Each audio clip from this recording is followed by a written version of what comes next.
चलिए आज के इस वीडियो में हम लोग मल्टीप्लिकेशन ऑफ वेक्टर्स पढ़ेंगे। मेन फोकस तो हमारा दो वेक्टर्स के मल्टीप्लिकेशन के लिए है, लेकिन हम बाकी चीज़ों को भी थोड़ा सा जान के चलेंगे कि अगर वेक्टर का मल्टीप्लिकेशन वेक्टर से ना करके किसी और चीज़ से हो तो क्या होता है, वो भी जानेंगे। तो सबसे पहले देखते हैं, अगर कोई रियल नंबर है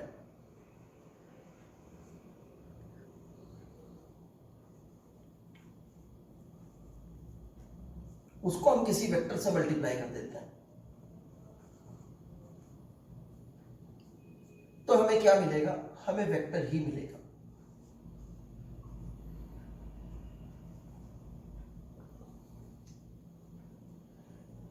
ये वेक्टर जो है, ये तो नंबर है, रियल नंबर आपके पास। ये वेक्टर जीरो वेक्टर होगा, नल वेक्टर होगा अगर ये नंबर जीरो होगा, यानी कि आपने जीरो ले लिया यहां पे, तो जीरो इंटू वेक्टर आपको वेक्टर ही देगा, स्केलर नहीं देगा, और वो मिलेगा आपको नल वेक्टर। अगर ये नंबर पॉजिटिव हुआ तो जब इस वेक्टर से आप मल्टीप्लाई करेंगे तो यहां पे जो वेक्टर मिलेगा, इस वेक्टर और इस वेक्टर की डायरेक्शन सेम होगी। If this number is positive then both the vectors will have same direction. अगर ये नंबर नेगेटिव हुआ तो ये दोनों वेक्टर ऑपोजिटली डायरेक्टेड होंगे। ठीक है ना? इसका मतलब इस वेक्टर के बारे में हमें क्या मालूम चला? एक चीज मालूम चली कि this is equals to zero if real number equals to zero, more precisely ये, ठीक है ना? या फिर ये equals to sorry is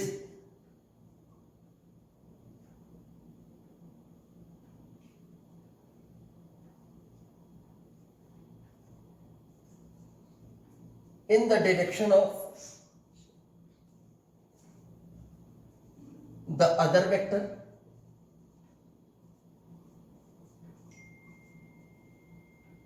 और तीसरी चीज is opposite to the direction of the other vector. Condition भी लिख लें कब? यह है आपके पास रियल नंबर जो है वो ग्रेटर देन जीरो है, यानी कि पॉजिटिव है, और ये है रियल नंबर जो है आपके पास वो लेस देन जीरो है, तब के लिए। ठीक है? तो नंबर से वेक्टर को मल्टीप्लाई करेंगे तो वेक्टर ही मिलना है, सबसे पहला फैक्ट। अगर वो नंबर जीरो हुआ तो जो वेक्टर मिलेगा वो जीरो वेक्टर या नल वेक्टर होगा। वो नंबर अगर पॉजिटिव हुआ तो ये दोनों वेक्टर सेम डायरेक्शन के होंगे, और अगर वो वेक्टर नेगेटिव हुआ, सॉरी वो नंबर नेगेटिव हुआ तो प्रोडक्ट वेक्टर इस वेक्टर के ऑपोजिट डायरेक्शन में होगा। ठीक है? अब आ जाते हैं किसी स्केलर क्वांटिटी का। स्केलर क्वांटिटी से हम फिजिकल क्वांटिटी की बात कर रहे हैं। एक स्केलर क्वांटिटी है,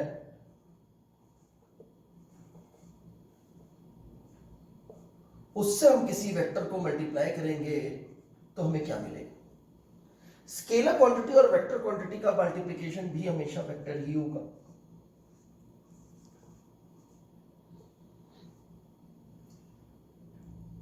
चाहिए कोई भी क्वांटिटी हो। अब स्केलर क्वांटिटी पॉजिटिव भी हो सकती है, नेगेटिव भी हो सकती है। कुछ क्वांटिटीज ऐसी होती हैं स्केलर जो सिर्फ पॉजिटिव होती हैं, कुछ ऐसी होती हैं जो पॉजिटिव और नेगेटिव कुछ भी हो सकती हैं। तो अगेन सेम रूल फॉलो करेगा।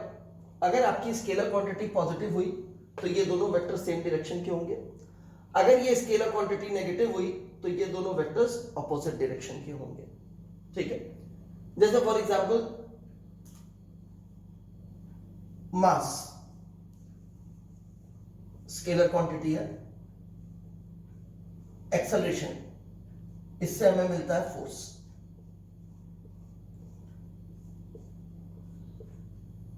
मास हमेशा पॉजिटिव होता है तो फोर्स और एक्सेलरेशन की डायरेक्शन हमेशा सेम होगी, एक ही डायरेक्शन में आएंगे तो। ठीक है?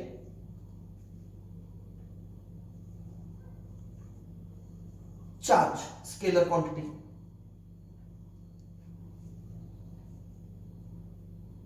इलेक्ट्रिक फील्ड समझ लो कोई वेक्टर है। अभी फिलहाल हम ज्यादा डिटेल में नहीं जाएंगे, 12th में हमारे सिलेबस में है तब पढ़ेंगे। आइडिया आपको ग्रेविटेशन में ही मिल जाएगा इसका। चार्ज, इलेक्ट्रिक फील्ड एक वेक्टर क्वांटिटी है, इनके मल्टीप्लिकेशन से भी जो चीज मिलती है वो हमें फोर्स होती है, दैट इज दिस। अब यहां पे चार्ज पॉजिटिव होगा तो ये फोर्स फील्ड की डायरेक्शन में होगी, चार्ज नेगेटिव होगा तो फील्ड के ऑपोजिट डायरेक्शन होगी, ठीक है। जैसे अगर मैं कहूं कि फील्ड की डायरेक्शन इस तरह से है, दिस इज फील्ड वेक्टर, पूरे रीजन में प्रेजेंट है ये फील्ड आपके पास। अगर यहां पे मैं एक प्लस क्यू चार्ज रख दूं, पॉजिटिव चार्ज, तो इस पे फोर्स किधर लगेगी? अब चार्ज पॉजिटिव है तो उस पर फोर्स फील्ड की डायरेक्शन में लगनी चाहिए, फील्ड का एरो इधर है तो इस पे जो फोर्स लगेगी वो इधर लगेगी, मान लो ये फोर्स F1 है। और इसी तरह अगर मेरे पास एक नेगेटिव चार्ज है,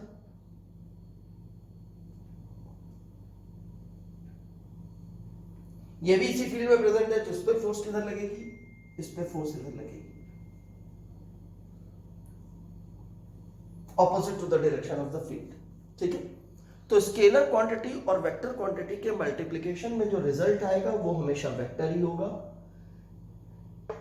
इस वेक्टर और इस वेक्टर की डायरेक्शन सेम होगी अगर ये स्केलर क्वांटिटी पॉजिटिव हुई, ये दोनों वेक्टर ऑपोजिटली डायरेक्टेड होंगे अगर ये स्केलर क्वांटिटी नेगेटिव हुई, ठीक है। अब हम आते हैं वेक्टर का वेक्टर से मल्टीप्लिकेशन होगा तो क्या होगा।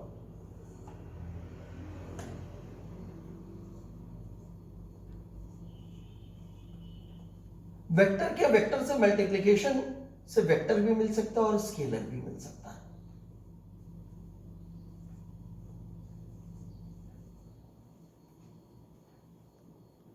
दो वेक्टर्स हमने मल्टीप्लाई किए तो देयर इज अ पॉसिबिलिटी कि हमें स्केलर मिल जाए, and there is also a possibility कि दो वेक्टर का मल्टीप्लिकेशन हमें वेक्टर ही दे दे। धीमे धीमे हम जान जाएंगे कौन सी फिजिकल क्वांटिटीज हैं जिनके बीच में जो वेक्टर क्वांटिटीज हैं और जिनके मल्टीप्लिकेशन से हमें स्केलर मिलता है, और कौन सी फिजिकल क्वांटिटीज हैं जिनके मल्टीप्लिकेशन से हमें वेक्टर मिलता है, ठीक है ना। अभी हमारे को बहुत ज्यादा जानना नहीं है, कुछ थोड़ी सी बातें जाननी होंगी, उन्हें हम जानेंगे। लेकिन अब बहुत जो ध्यान देने वाली बात है, जब वेक्टर को वेक्टर से मल्टीप्लाई करोगे तो आपको स्केलर जब मिलेगा तो इस प्रोडक्ट को हम डॉट से रिप्रेजेंट करते हैं, और जब वेक्टर से वेक्टर का मल्टीप्लिकेशन हो और हमें वेक्टर मिलता है तो इस मल्टीप्लिकेशन को हम क्रॉस के साइन से रिप्रेजेंट करते हैं। अब देखो, इससे पहले के मल्टीप्लिकेशन में मैंने किसी तरह का डॉट क्रॉस का साइन यूज नहीं किया था, क्योंकि यहाँ डॉट क्रॉस का अपना अलग मीनिंग है, ठीक है। हम डॉट तभी लगाएंगे जब दो वेक्टर्स को मल्टीप्लाई कर रहे होंगे उनके बीच में, और वो भी तभी जब हमारा रिजल्ट भी जो आ रहा होगा, जो प्रोडक्ट भी आ रही होगी, वो भी स्केलर होगी। क्रॉस तभी लगाएंगे जब दो वेक्टर्स को मल्टीप्लाई कर रहे होंगे उनके बीच में लगाएंगे, और वो भी तभी जब उन दोनों की प्रोडक्ट हमें वेक्टर दे रही होगी। हमें गिवन होगा, बहुत अच्छी बात है। नहीं गिवन होगा तो मैंने कहा जो थोड़ी सी क्वांटिटीज के बारे में हम अभी जानेंगे उनको आप मेमोरी में रखोगे कि होता है, और धीमे धीमे हमारे पास ये क्वांटिटीज की गिनती बढ़ती जाएगी जैसे जैसे हमारी पढ़ाई आगे बढ़ती जाएगी। 11th के चैप्टर्स हैं, 12th के चैप्टर्स हैं, इनमें हमारे को काफी नई क्वांटिटीज के बारे में मालूम चलेगा, उनका दूसरी क्वांटिटी से रिलेशन मालूम चलेगा, तो हमें बहुत कुछ मालूम चल जाएगा। फिलहाल इस चैप्टर में तो जो क्वांटिटीज आपको बताई जाएंगी सिर्फ उतने तक आपको सीमित रहना है। अब इस तरह के मल्टीप्लिकेशन को, इसको अब मैं अलग से कर लेता हूं, खास तौर से करते हैं। ये ब्रीफ आइडिया हो गया हमारे पास। हमने नंबर का वेक्टर से मल्टीप्लिकेशन समझ लिया, हमने स्केलर क्वांटिटी का वेक्टर से मल्टीप्लिकेशन समझ लिया, और हमने समझ लिया वेक्टर से वेक्टर का मल्टीप्लिकेशन दो तरह का हो सकता है। एक वो जिसमें दो वेक्टर्स को मल्टीप्लाई करने पे हमारे को जो प्रोडक्ट मिलेगी वो स्केलर क्वांटिटी होगी, और एक वो जिसमें जब दो वेक्टर्स को मल्टीप्लाई करेंगे तो हमें जो प्रोडक्ट मिलेगी वो वेक्टर क्वांटिटी होगी। जब दो वेक्टर्स को हम मल्टीप्लाई करते हैं और हमें उनकी प्रोडक्ट स्केलर क्वांटिटी मिलती है तो ऐसी प्रोडक्ट को हम स्केलर प्रोडक्ट बोलते हैं। तो नाम ही बता रहा है कि जो प्रोडक्ट मिल रही है वो स्केलर क्वांटिटी है, स्केलर प्रोडक्ट। या फिर इसका एक और नाम है डॉट प्रोडक्ट, क्योंकि हम इसे रिप्रेजेंट करते हैं डॉट लगा करके।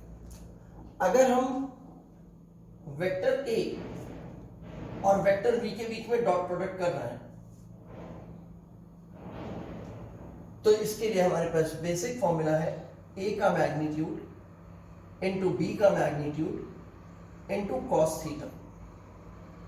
यहां पे ये थीटा जो है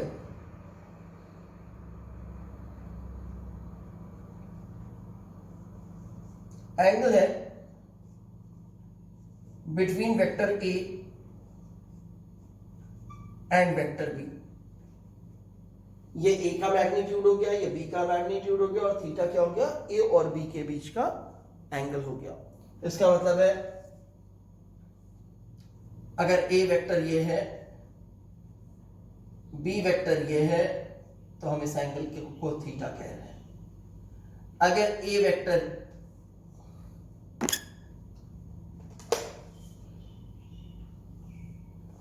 ये ए वेक्टर है,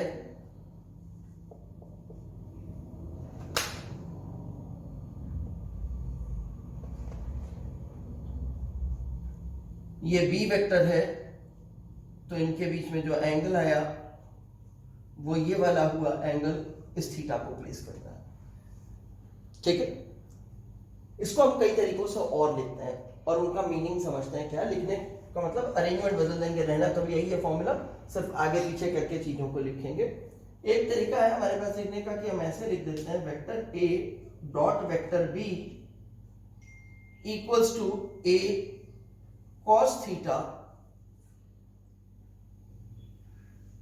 इंटू बी। बाबू इसमें क्या जादू कर दिया, cos थीटा इधर कर दिया, मीनिंग बदला, थोड़ा सा चीजों का बोलने का तरीका बदलेगा। इस चीज को हम बोलेंगे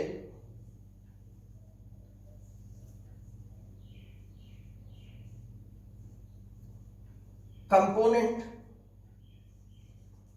of vector A parallel to vector B.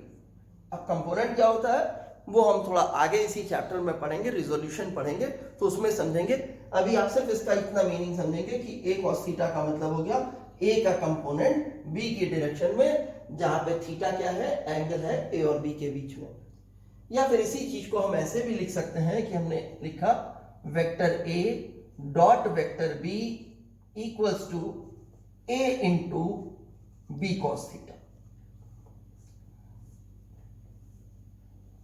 अब किसे ये चीज जो है ये है आपके पास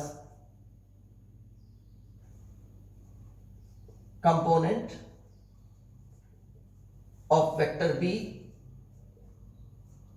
पैरेलल टू ए। ठीक है, जब इस चैप्टर में रिजोल्यूशन पढ़ेंगे तो आप समझ जाओगे कि मैं क्या कह रहा था यहां पे। अभी तो आप सिर्फ इसे मेमोरी में रखोगे कि ये चीज होता है हमारे पास। तो तीन तरीके हो गए, एक तो हम कह सकते हैं ए का मैग्नीट्यूड इंटू बी का magnitude into cosine of the angle between them.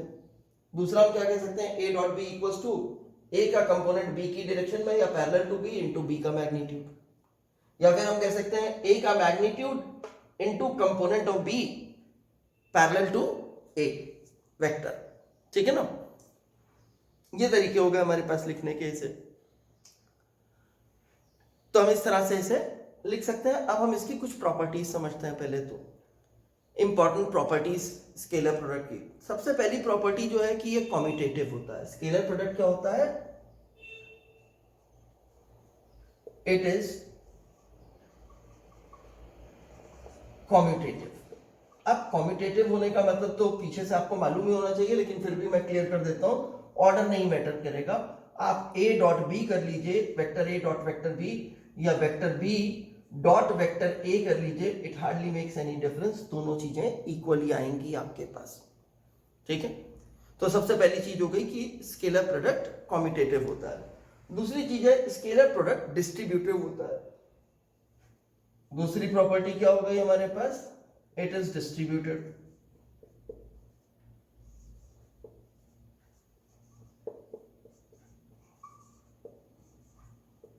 Meaning क्या हुआ, जैसे हमारे पास लिखा हुआ है vector A dot sum of vector B and vector C. तो हम इसे सिंपली ऐसे लिख सकते हैं, ए डॉट बी प्लस वेक्टर ए डॉट सी। ये हमारे पास डिस्ट्रीब्यूटिव का मतलब हो गया। इसका मतलब है इसको कर लोगे, इन दोनों के बीच में डॉट प्रोडक्ट, फिर यहां जो भी मैथमेटिकल ऑपरेशन लिखा वो लिखा, और ऐसे ही आपने इन दोनों के बीच में भी यही वाला mathematical operation that is dot product का कैरी आउट कर दिया। अगर हम किसी वेक्टर का खुद से डॉट प्रोडक्ट निकालेंगे, अगर हम किसी वेक्टर का उसके साथ खुद से डॉट प्रोडक्ट निकालेंगे, तो हम जरा देखते हैं क्या होगा। हम जब दो वेक्टर्स का डॉट प्रोडक्ट निकालते थे तो हम लिखते थे पहले का मैग्नीट्यूड इनटू दूसरे का मैग्नीट्यूड। तो पहले का मैग्नीट्यूड भी ए हो गया, दूसरे का मैग्नीट्यूड भी ए हो गया, दोनों के मल्टीप्लिकेशन से हमें मिला ए स्क्वायर। उसके बाद लिखते थे cos थीटा। अब दोनों वेक्टर्स की डायरेक्शन तो सेम ही है, इसका मतलब दोनों के बीच का एंगल हो गया 0 डिग्री का, और cos 0 1 होता है तो a स्क्वायर हो गया। यानी कि एक वेक्टर की उसके खुद के साथ अगर आप डॉट प्रोडक्ट निकालोगे तो that will be equal to the square of the magnitude of the vector. ठीक है, अब बात करते हैं कि अगर हमारे पास दो ऑर्थोगोनल वेक्टर्स हैं, ऑर्थोगोनल वेक्टर्स मतलब जो परपेंडिकुलर हो गए, अगर दो वेक्टर्स परपेंडिकुलर हैं तो ऐसे केस में क्या होगा? अगर दो वेक्टर्स परपेंडिकुलर हुए, if vector A is perpendicular to vector B, orthogonal का मतलब perpendicular, then vector A dot vector B equals to, ये 0 हो जाएगा। अब क्यों 0 हो जाएगा? क्योंकि आपको मालूम है, ठीक है, ए का मैग्नीट्यूड कुछ होगा, बी का कुछ नॉन जीरो मैग्नीट्यूड होगा, लेकिन यहाँ पे तो cos 90 आया और cos 90 0 होता है, anything multiplied to 0 will yield 0, तो हमारा ये रिजल्ट 0 हो जाएगा। तो इसका मतलब है दो ऑर्थोगोनल वेक्टर्स को मल्टीप्लाई करने पे, दो परपेंडिकुलर वेक्टर्स को मल्टीप्लाई करने पे, डॉट प्रोडक्ट निकालने पे उनके, मोर प्रिसाइसली दो ऑर्थोगोनल वेक्टर्स की डॉट प्रोडक्ट या दो परपेंडिकुलर वेक्टर्स की डॉट प्रोडक्ट हमेशा इक्वल्स टू 0 होती है। ठीक है, अब आ जाता है हमारे पास कि एक्स एक्सिस के अलोंग वाले वेक्टर को हम आई कैप से शो करते थे, और y axis, positive y axis में जो वेक्टर होता था उसे जे कैप से, और इसी तरह पॉजिटिव जेड एक्सिस में जो वेक्टर होता था उसे के कैप से इंडिकेट करते थे। अगर मान लो मैं आई की प्रोडक्ट आई के साथ निकाल दूं, आई की डॉट प्रोडक्ट आई के साथ निकालूं, तो अभी हमने समझा था अगर वेक्टर की डॉट प्रोडक्ट उसके खुद के साथ निकालोगे तो वो उसके मैग्नीट्यूड के स्क्वायर के बराबर होगी। तो इसका मैग्नीट्यूड भी 1 है, इसका मैग्नीट्यूड भी 1 है, तो 1 का स्क्वायर 1 हो गया। आप यहां से भी चेक कर सकते थे इन दोनों के लिए, इसका मैग्नीट्यूड 1, इसकी जगह भी मैग्नीट्यूड 1, और यहाँ पे cos 0 आ जाएगा, दोनों की डायरेक्शन सेम, तो ये 1 हो गया हमारे पास। इसी तरह अगर हम जे के साथ डॉट प्रोडक्ट निकालें तो वो भी 1 होगा, और के के साथ डॉट प्रोडक्ट निकालें तो वो भी 1 होगा। लेकिन अगर हम आई का जे के साथ डॉट प्रोडक्ट निकालें तो क्या हो जाएगा? ये तो ऑर्थोगोनल हो गए, एक एक्स एक्सिस में की डायरेक्शन में है और दूसरा वाई एक्सिस की डायरेक्शन में है, एक्स और वाई के बीच में तो एंगल 90 डिग्री हो गया, तो ये 0 देगा। इसी तरह अगर आप जे क्रॉस के, जे डॉट के करोगे तो भी y एक्सिस और z एक्सिस के बीच का एंगल 90 डिग्री है। इसी तरह अगर आप k डॉट आई करोगे तो ये भी 0 देगा। ठीक है, इसका मतलब है अगर हमारे पास कोई वेक्टर इस तरह से लिखा हुआ है,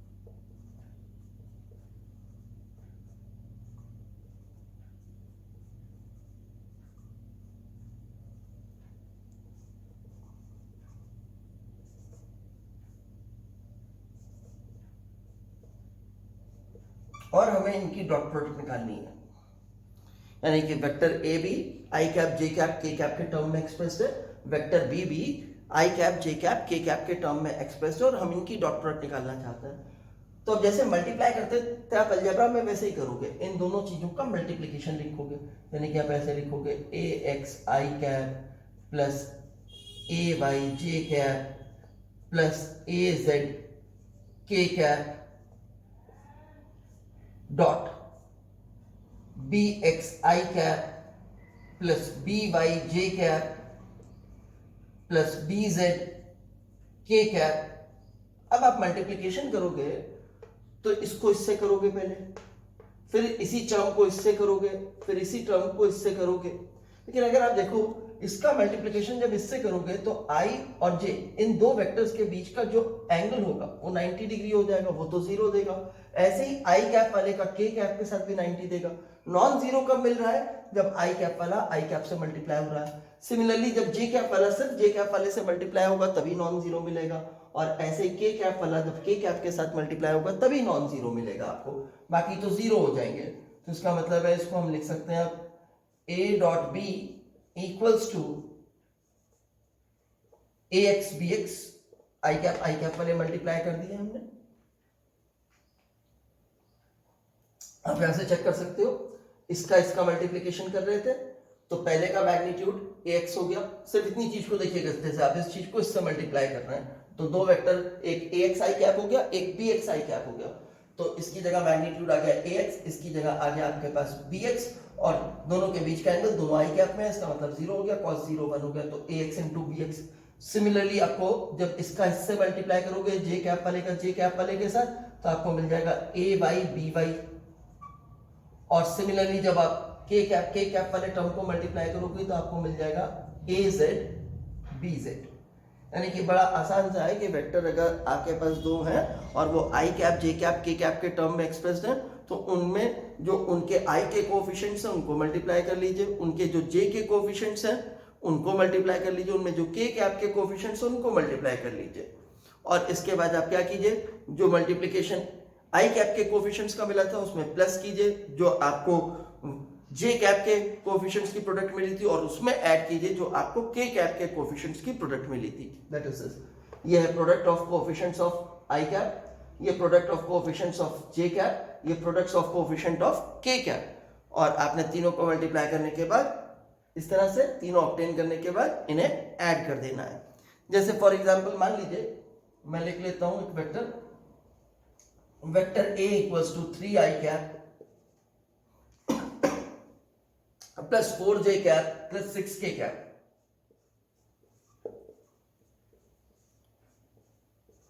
और एक वेक्टर b भी इसी तरह से सोच लेते हैं कुछ।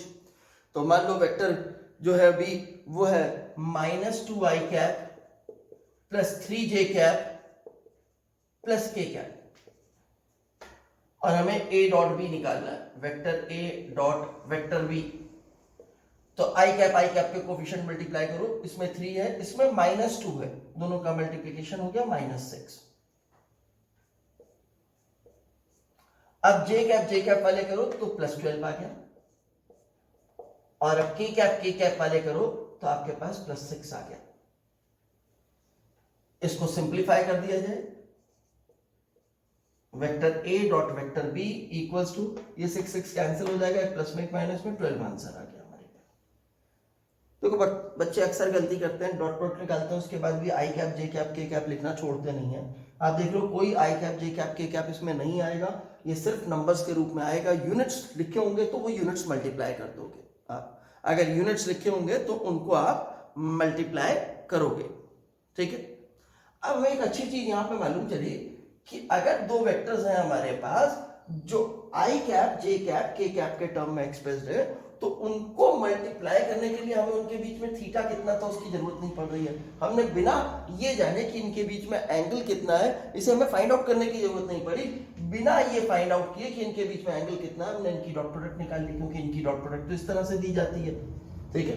तो इसका मतलब है अगर मुझे ऐसे दो वेक्टर्स दे दिए जाएं i cap j cap k cap के टर्म में, तो मैं उनकी डॉट प्रोडक्ट बिना उनके बीच के एंगल की नॉलेज के निकाल सकता हूं। ये लेफ्ट हैंड साइड मेरे को पता चल सकता है। और अब यहां पे अगर मैं कहूं a के मैग्नीट्यूड की बात, तो क्या हम a का मैग्नीट्यूड निकाल सकते हैं? तो ऑफ कोर्स a के मैग्नीट्यूड का मतलब है ax square plus ay square plus az square. जो i cap j cap k cap के कोफिशिएंट्स हैं उनके स्क्वायर्स कीजिए, उन्हें ऐड कीजिए और उसका रूट निकाल दीजिए। ऐसे ही अगर हम b के मैग्नीट्यूड की बात करें तो b का मैग्नीट्यूड हमारे पास हो जाएगा bx का स्क्वायर प्लस by का स्क्वायर प्लस bz का स्क्वायर। यानी कि अगेन सेम चीज, i cap j cap k cap के जो कोफिशिएंट्स है उनका। अब मैं कहूं ax क्या है तो 3 था, तो ये 3 का स्क्वायर हो गया आपके पास। ay कितना है, वो 4 था, 4 का स्क्वायर हो गया आपके पास। az कितना है तो वो 6 था, तो 6 का स्क्वायर हो गया। इसी तरह इसमें क्या हो जाएगा, इसको भी नोट करें हम, तो ये हो जाएगा -2 का स्क्वायर दैट इज 4, 3 का स्क्वायर दैट इज 9, 1 का स्क्वायर दैट इज 1। इसे आप ऐड तो कर ही सकते हो नंबर्स को, तो इस तरह से आप मैग्नीट्यूड निकाल सकते हो। यानी कि अगर आपको आई कैप जे कैप के कैप के टर्म में दो वेक्टर्स दिए हैं तो आपको ये लेफ्ट हैंड साइड पता चल सकता है, ये भी आपको पता चल जाएगा, क्योंकि अगर इस टर्म में दिए गए तो आप इनके मैग्नीट्यूड्स भी निकाल सकते हो। तो एक ही अननोन टर्म दिख रहा है थीटा, इसका मतलब है आप दो वेक्टर्स के बीच का एंगल निकाल सकते हो। तो अगर हमें दो वेक्टर्स दिए गए हैं आई कैप जे कैप के कैप के टर्म में, और हम उनके बीच में एंगल निकालना चाहते हैं दो वेक्टर्स के बीच में, तो इसी फॉर्मूले के अकॉर्डिंगली हम उस cos थीटा को देखें, हम क्या लिख सकते हैं, तो हम cos थीटा को लिख सकते हैं cos theta equals to vector A dot vector B upon magnitude of A into magnitude of B। ये हमारे पास cos थीटा मिल गया। ठीक है, दो वेक्टर्स के बीच का एंगल निकालने का प्रोसेस हमें मालूम चल गया। अगर दो वेक्टर्स परपेंडिकुलर हुए तो क्या होगा, हमें मालूम है ऑर्थोगोनल वेक्टर्स की डॉट प्रोडक्ट 0 होती है। इसका मतलब है अगर हमें दो वेक्टर्स दिए जाएं और हमें चेक करना है क्या वो आपस में परपेंडिकुलर हैं या नहीं, तो हम उनकी डॉट प्रोडक्ट निकाल दें, और अगर वो डॉट प्रोडक्ट 0 मिल जाती है तो हो गया, नहीं तो आप उनके बीच का एंगल निकालिए और थीटा आपको अगर 90 डिग्री मिल जाएगा तो हो जाएगा। और वो भी कब मिलेगा, जब ये न्यूमरेटर 0 होगा, यानी कि डॉट प्रोडक्ट 0 होगा। ठीक है, तो अब एक क्वेश्चन लेकर के देखते हैं इसके ऊपर। मान लो मेरे को एक वेक्टर दिया गया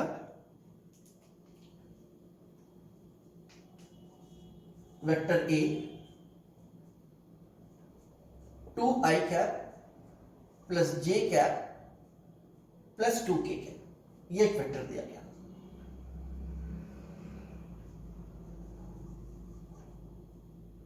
देन फाइंड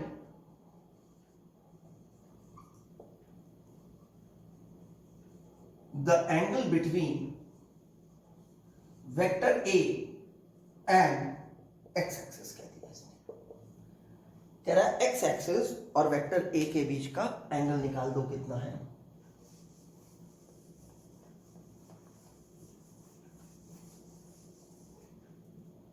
अब एक्स एक्सिस की डायरेक्शन तो हम बताते थे आई कैप है, तो आप कोई भी एक वेक्टर ले लो जो एक्स डायरेक्शन का हो।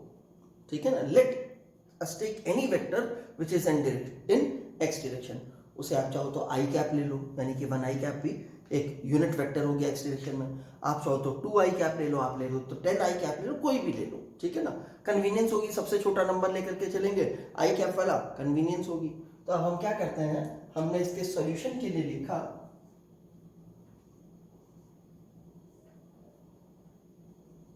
let theta be the angle between vector A and I cap कर दिया एक्स एक्सिस को मैंने, आप 2 आई कैप 10 आई कैप कुछ भी ले सकते थे, यहां पे मैंने आई कैप लिख दिया। देन cos थीटा का फॉर्मूला यूज करते हैं, cos theta equals to vector A dot vector B करना है।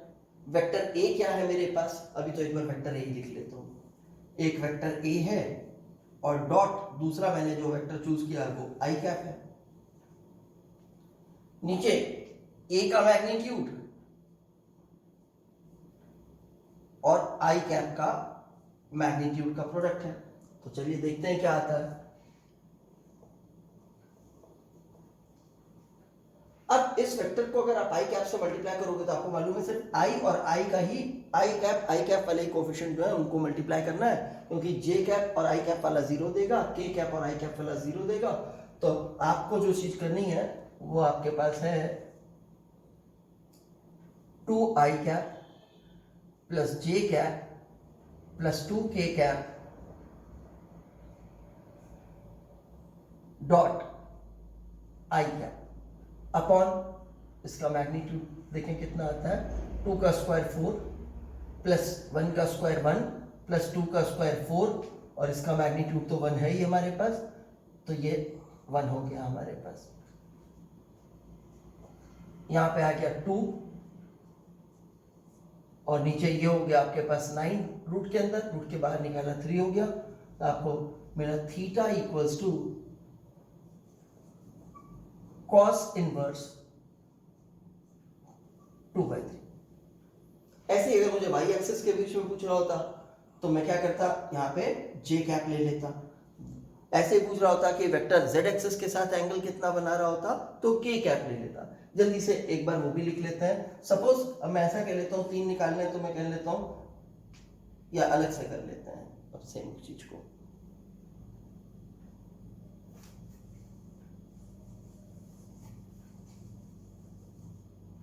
इफ वेक्टर ए makes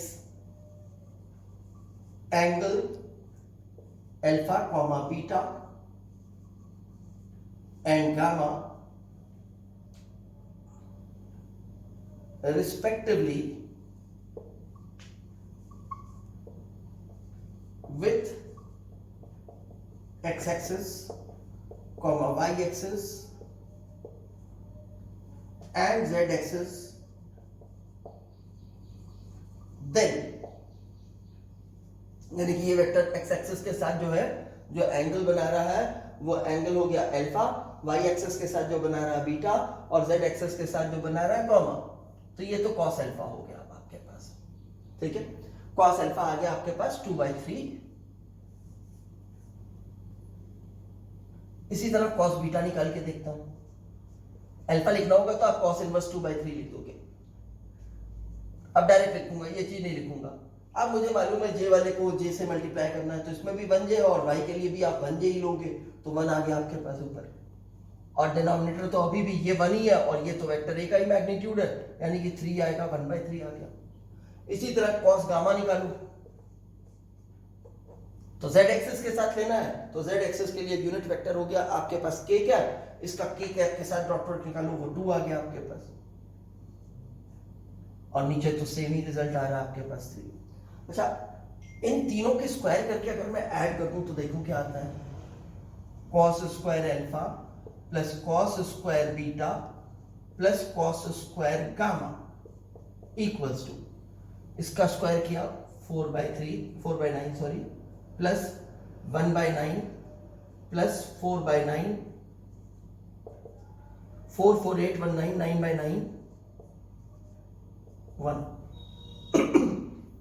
यह हमेशा रहेगा। कोई भी vector x axis, y axis और जेड एक्सिस के साथ जो एंगल्स बनाएगा, से अल्फा, बीटा एंड गामा, अगर उनके आप कोसाइंस निकालोगे यानी कि cos alpha, cos beta, cos gamma, और उनका स्क्वायर करोगे, उन्हें ऐड करोगे स्क्वायर्स को, तो आपको हमेशा 1 मिलेगा। और ये जो एंगल्स हैं कॉस अल्फा, बीटा और गामा, इनके कोसाइंस जो हैं cos alpha, cos beta, cos gamma, ये डायरेक्शन कोसाइंस ऑफ वेक्टर कहलाते हैं। डायरेक्शन कोसाइंस ऑफ वेक्टर क्या है? Cosines of the angle which a vector makes with the 3 axes. यहाँ पे एक्सेस के लिए ES यूज करेंगे, 3 एक्सेस मैंने बोला है, प्लूरल है तो ये वाला एक्सेस यूज होगा, ठीक है। तो डायरेक्शन कोसाइन किसी वेक्टर के क्या होते हैं? ये उन एंगल्स के कोसाइन होते हैं जो वो वेक्टर बनाता है एक्स एक्सेस, वाई एक्सेस और जेड एक्सेस के साथ। और अगर आप इनका स्क्वायर निकालोगे डायरेक्शन कोसाइंस का और उन्हें सम करोगे, सम ऑफ द डायरेक्शन कोसाइंस क्या हो जाएगा आपके पास? वो हमेशा 1 देगा, ठीक है। एक और क्वेश्चन हम डॉट प्रोडक्ट के ऊपर देखते हैं। पहले तो हमें कहता है एक वेक्टर है P,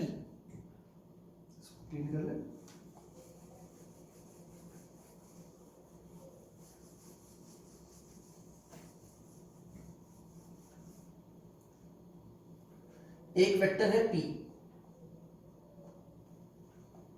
A i cap plus A J cap, और एक ले लेते हैं +3 के कैप। ये एक और वेक्टर ले लेते हैं, वेक्टर क्यू। अब इस वेक्टर क्यू के लिए भी कुछ वैल्यूज असाइन कर लेते हैं। मान लेते हैं ये है ए आई कैप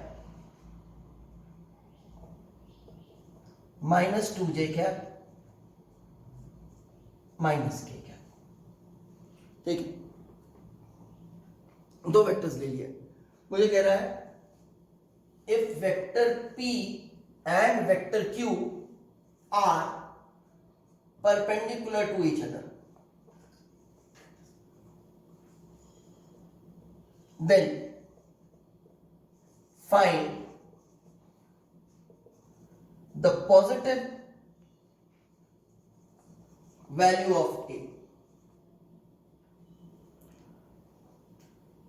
अब दो वेक्टर्स हमें दिए हैं P और Q और वो दोनों परपेंडिकुलर है, तो उनकी डॉट प्रोडक्ट कितनी होगी? 0। हमें मालूम है vector P dot vector Q equals to 0। Reason क्या है? Since P is perpendicular to Q vector, P vector is perpendicular to Q vector. अब डॉट प्रोडक्ट निकालते हैं। A को A से मल्टीप्लाई किया, A स्क्वायर आ गया।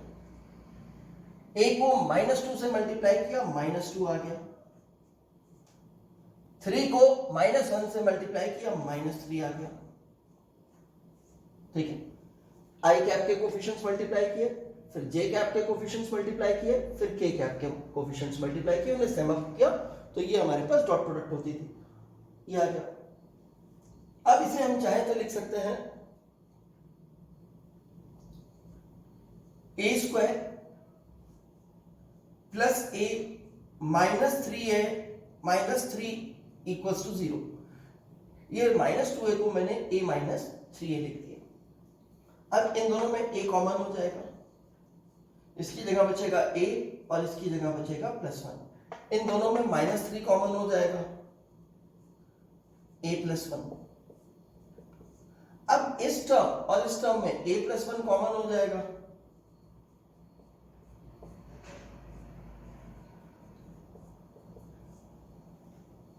अब यहां से हमें A की दो वैल्यूज मिल रही हैं। अगर ये वाला ब्रैकेट 0 होगा तो A की वैल्यू -1, और अगर ये वाला ब्रैकेट 0 रखेंगे हम तो A की वैल्यू 3 मिल रही है। तो there are two values of A, -1 and 3। हमें पॉजिटिव वैल्यू पूछी है तो हम 3 सिलेक्ट कर लेंगे, तो positive value of A is 3। ठीक है,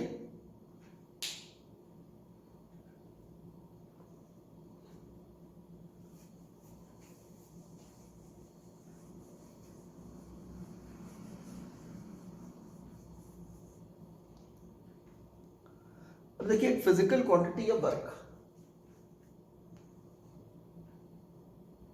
जिसे प्रीवियस क्लास में आपने पढ़ा था, अभी हम प्रीवियस क्लास की ही नॉलेज यूज कर लेते हैं।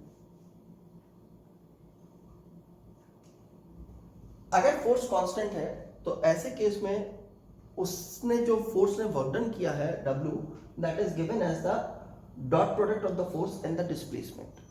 ठीक है ना, फोर्स और डिस्प्लेसमेंट की डॉट प्रोडक्ट होता है। यानी कि एक फिजिकल क्वांटिटी हमें मालूम चल गई वर्क, जो दो वेक्टर्स की डॉट प्रोडक्ट से ऑब्टेन किया जाता है। ये आप मेमोरी में रखोगे कि वर्क क्या है, स्केलर क्वांटिटी है which is equal to the dot product of force and displacement इस चैप्टर के लिए। मैंने कहता ना कुछ थोड़ी सी क्वांटिटीज हमें पता होनी चाहिए कि इनकी डॉट प्रोडक्ट हमारे को जो है मतलब इनकी प्रोडक्ट स्केलर होती है। मतलब हमें फोर्स दे दी और डिस्प्लेसमेंट दे दी और हमें वर्क डन निकालने को कहता है, तो हमें पहले से पता होना चाहिए कि डॉट प्रोडक्ट निकालनी है हमारे को। ठीक है, तो उनमें से आपको कैसे, अगर दो क्वांटिटीज दे करके मैं कोई तीसरी क्वांटिटी पूछता हूँ तो वो पता तो होना चाहिए रिलेशन क्या है। तो मैं कह रहा हूँ इसमें आपको बहुत ज्यादा नहीं जानना है, कुछ थोड़ी सी क्वांटिटीज के बारे में जानना है, उनमें से एक वर्क है, उसका रिलेशनशिप मैंने लिख दिया। अब मान लो मेरे को कहता है कि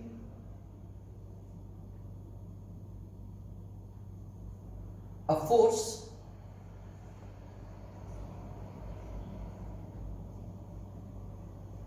F equals to 3I cap plus 2J cap Newton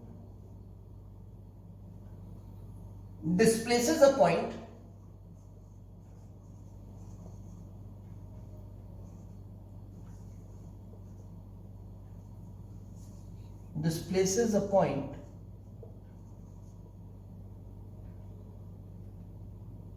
through S equals to 3I cap minus J cap plus K cap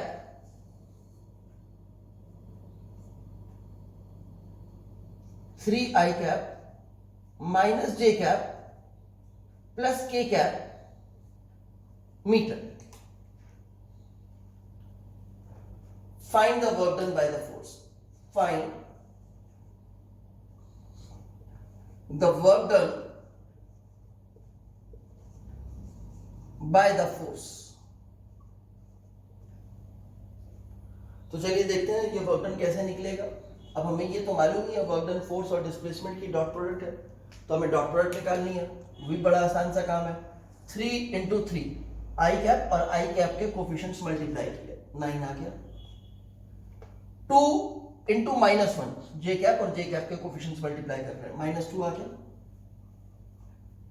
इसमें के कैप का कोई टर्म नहीं लिखा तो आप समझो 0 के कैप है, तो यहां से 0 और यहां पे के कैप का कोफिशिएंट 0 × 1 0 देगा, तो ये तो नंबर आ गए। यूनिट्स भी मल्टीप्लाई करो, न्यूटन × मीटर, चाहे न्यूटन मीटर लिखो या न्यूटन × मीटर जूल होता है, जूल लिख लो इसे, तो ये वर्क डन हो गया 7 जूल का।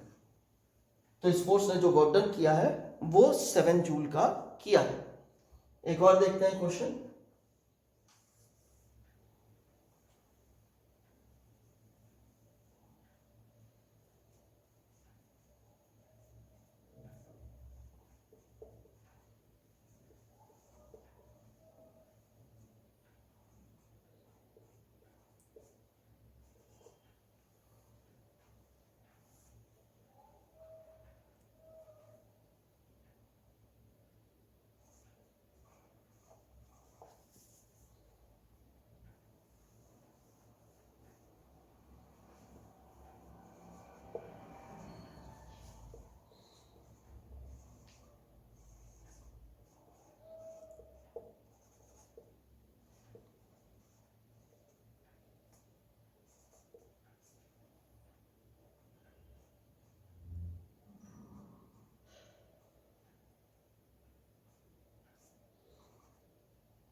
कह रहा है force F equals to 4i cap plus j cap minus 2 k cap newton displaces a point from A, coordinates दे दिए हैं 1, 2, -1 मीटर, यानी कि x coordinate 1 metre, y coordinate 2 metre और z coordinate -1 metre, to a point B which has coordinates 3, 4, 2 in metre. ठीक है, अब हमें वर्क डन निकालना है। तो क्या हुआ, सबसे पहले तो हमें डिस्प्लेसमेंट चाहिए होगी। डिस्प्लेसमेंट का मतलब हो गया ए बी वेक्टर, ए से बी गया है, ये आपको पोजीशन वेक्टर में एक्सप्लेन किया था मैंने, तो ए से बी गया तो ए बी वेक्टर हो गया। ए बी वेक्टर निकालने का तरीका क्या है, जो बाद में वाली चीज लिखी हुई है, जैसे बी लिखा हुआ है, ए पहले आया बाद में आया बी, ए बी वेक्टर निकाल लो तो बाद वाला लो बी, बी का एक्स कोफिशिएंट एक्स कोऑर्डिनेट लो 3 था, उसमें से ए का पहले वाले का एक्स कोऑर्डिनेट माइनस कर दो, 3 में से 1 माइनस किया 2 आ गया, इसमें आई कैप लगा दो। ऐसे ही b के y में से a का y माइनस कर दो, b के y कोऑर्डिनेट में से a का y कोऑर्डिनेट माइनस किया तो 4 - 2, ये भी 2 आ गया हमारे पास। और इसी तरह z कोऑर्डिनेट b का ले लो, उसमें से z कोऑर्डिनेट a का सब्ट्रैक्ट करो, 2 में से सब्ट्रैक्ट किया -1, तो ये 3 आ गया। यूनिट वही जो इनके थे, सब्ट्रैक्शन में यूनिट नहीं बदलेगा। अब आप वर्क डन निकाल सकते हो, फोर्स पता है और डिस्प्लेसमेंट भी पता है, तो चलिए वर्क डन निकालते हैं। Work done equals to force dot displacement. इसमें आई कैप का कोएफिशिएंट 4, इसमें आई कैप का कोएफिशिएंट 2, दोनों का मल्टीप्लिकेशन 8 आ गया।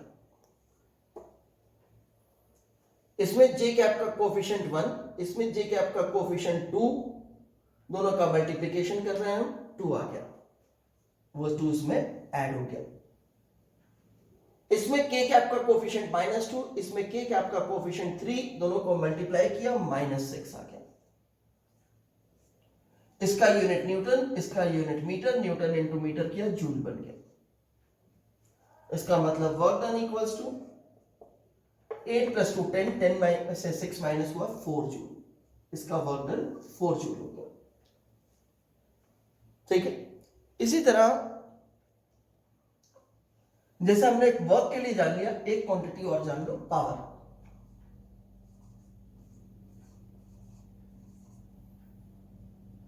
सपोज इसे P से डिनोट कर रहा हूं मैं, तो पावर जो है वो भी दो वेक्टर्स का डॉट प्रोडक्ट है, फोर्स और वेलोसिटी। फोर्स और वेलोसिटी का डॉट प्रोडक्ट है। ऐसे अगर हमें फोर्स दे दिया जाए कैप जे कैप के कैप है और वेलोसिटी दे दी जाए तो हम उनकी डॉट प्रोडक्ट निकाल सकते हैं। ऐसे नहीं भी दी गई, हमें बता दिया गया फोर्स इतनी है इस डायरेक्शन में है और वेलोसिटी इतनी है इस डायरेक्शन में है और पावर पूछ ली जाए, जैसे मैं आपको कह देता हूं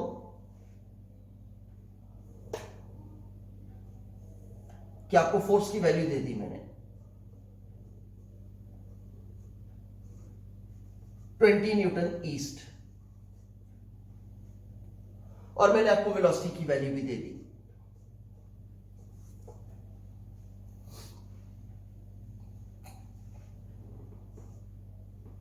6 मीटर पर सेकेंड।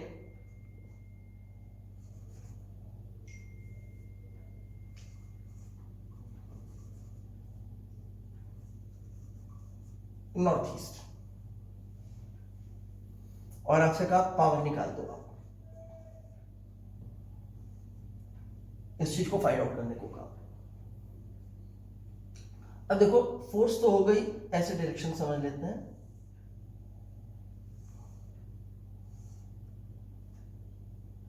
ये डायरेक्शन ईस्ट, ये वेस्ट, ये नॉर्थ, ये साउथ।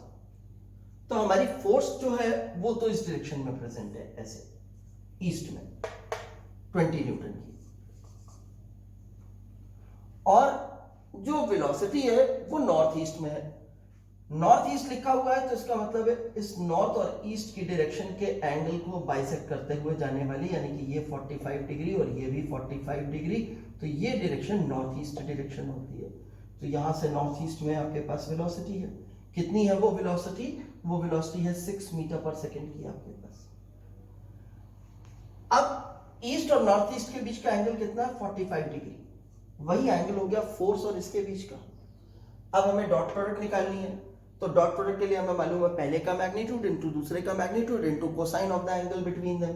तो वर्क डन, सॉरी पावर निकालने के लिए हमने लिखा पहली चीज का मैग्नीट्यूड, फोर्स का ले लिया 20 न्यूटन, इसको मल्टीप्लाई कर दिया दूसरे के मैग्नीट्यूड से 6 मीटर पर सेकेंड, और इसमें मल्टीप्लाई कर दिया cos 45 डिग्री, ये आ गया 1/√2। इसे √2 से डिवाइड कर दिया मैंने 20 को √2 से डिवाइड किया तो मेरे पास आया 10√2। 10√2 को मैंने 6 से मल्टीप्लाई किया, आ गया 60√2, 60√2 और यूनिट न्यूटन मीटर पर सेकेंड।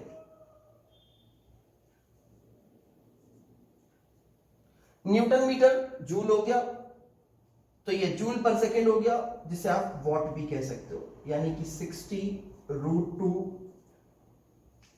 वॉट। ठीक है।